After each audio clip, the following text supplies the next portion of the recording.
Hey guys, it's 2023 and the PS Vita is better than ever. Here's why.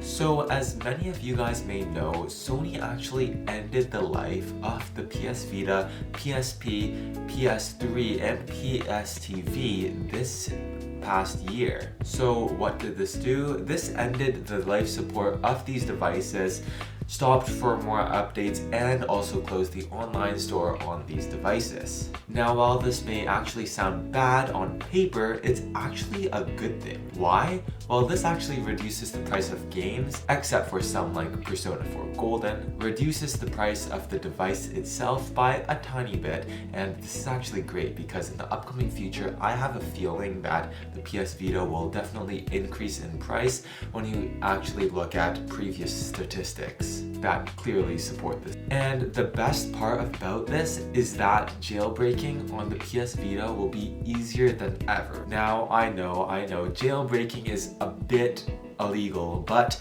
actually it's pretty beneficial.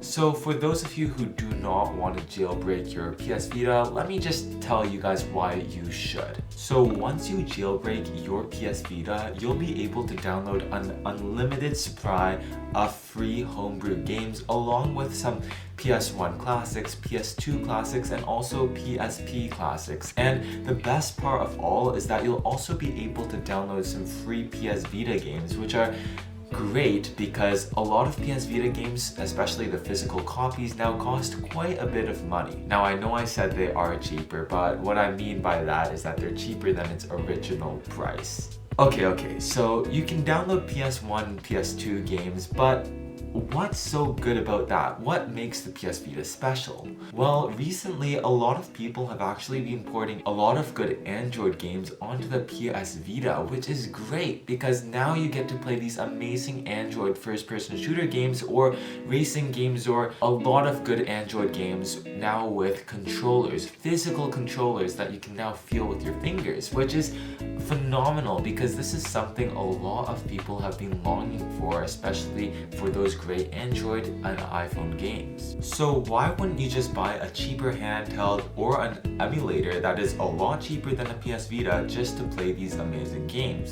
Number one, authenticity. I just like playing PS Vita games or PSP games on the device that belongs to Sony. For me, it makes the games feel a bit more authentic, especially it's made for those controllers, which does keep some originality. Secondly, there are a lot of great emulators out there, but they actually cannot play that many great PS Vita quality games. You see, the PS Vita is actually somewhat of a newer handheld, which was totally ahead of its time.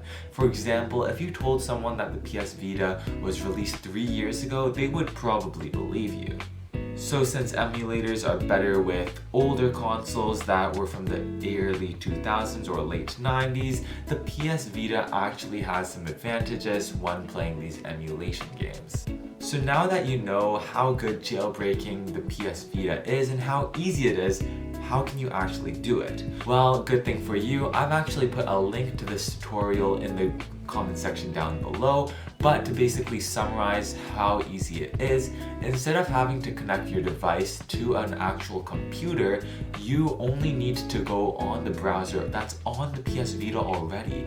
Go to a website and immediately jailbreak your PS Vita with a click of a button. This can be done from just 2 to 3 minutes, which is so much better than the hours and hours you would have had to spend on other jailbreaking devices like the PSP or the Nintendo DS. Lastly, as many of you may know, PS Vita memory cards are very expensive. So the great thing about these emulation or jailbreaking hacks that you can go towards your PS Vita is that you can actually buy fake video game cards that actually hold storage inside of them to act as your memory. Those cards are just $6 to $10, and what they pretty much do is take SD cards and convert them so that the PS Vita can use the memory on those cards. I will also leave a link to that in the comment section below. So that's pretty much it for why you need to buy a PS Vita in 2023 and why you need to buy it now before the PS Vita prices start going back up. So anyways guys, that's pretty much it. So thank you for watching the video and I hope that you guys have a great day. See ya!